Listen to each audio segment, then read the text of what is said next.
chapter 3, part 19. One day, a very learned professor brought all his pupils to pay their respects to Jalal. On their way to him, the young men agreed together to put some questions to Jalal on certain points of Arabic grammar, with the design of comparing his knowledge in that science with that of their professor, whom they looked upon as unequal. When they were seated, Jalal addressed them on various fitting subjects for a while, and thereby paved the way for the following anecdote. An ingenious jurist was once traveling with an Arabic grammarian, and they chanced to come to a ruinous well. The jurist hereupon began to recite the text of Quran, Surah 22, 44, and of a ruined well. The Arabic word for well he pronounced bir, with the vowel long.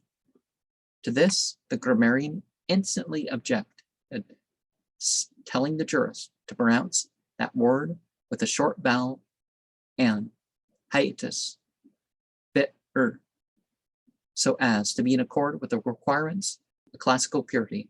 A dispute now arose between the two on the point. Now, some of this stuff, there's like a dialectical or something like that, but you can't arbitrarily shorten or lengthen or whatever. You can't just replace every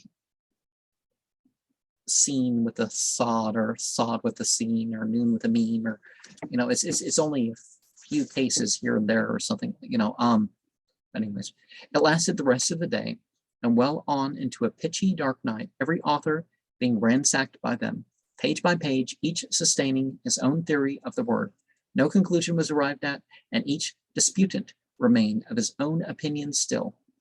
It so happened in the dark that the grammarian slipped into the well and fell to the bottom. There he set up a wail of entreaty. "Oh, my most courteous fellow traveler, lend thy help to extricate me from this most darksome pit." The jurist at once expressed his most pleasurable willingness to lend him that help, with only one trifling condition, that he should confess himself in error and consent to suppress the hiatus in the word bit. The grammarian's answer was never. So in the well he remained. "Now," said Jalal, "to apply this to yourselves, unless you will consent to cast out from your hearts the hiatus of indecision and of self-love, you can never hope to escape from the noisome pit of self-worship, the well of man's nature and of fleshly lusts. The dungeon of Joseph's well in the human breast is this very self-worship, and from it you will not escape, nor will you ever attain to those heavenly regions, the spacious land of God." Al-Quran, Surah 4, ayat 99 and 29:56 and 39:13. On hearing these pregnant words, the whole assembly of undergraduates uncovered their heads, with fervent zeal professed themselves as spiritual disciples.